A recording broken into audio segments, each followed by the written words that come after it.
Dark matter কি আসলে জিন? বিজ্ঞানীরা কেন এটাকে ডার্ক ম্যাটার বলে? এটা কি অদৃশ্য শক্তির রহস্য? আজ আমরা জানব বিজ্ঞানীরা যাকে ডার্ক ম্যাটার বলে আসলে কি সেটা জিন, নাকি আরও বড় রহস্য লুকিয়ে রেখেছে আমাদের কাছে থেকে। জিন, যা কোরআনে বলা হয়েছে আগুনের শিখা থেকে সৃষ্টি, অদৃশ্য কিন্তু প্রভাবশালী। আর বিজ্ঞান বলছে মহাবিশ্বের 85% বস্তু ডার্ক ম্যাটার, অদৃশ্য, চোখে দেখা যায় না, কিন্তু মহাবিশ্বকে টেনে রাখে।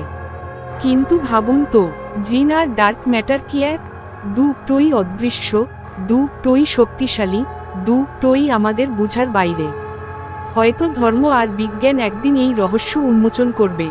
আপনি কি মনে করেন জিনের সঙ্গে ডার্ক ম্যাটারের সম্পর্ক আছে?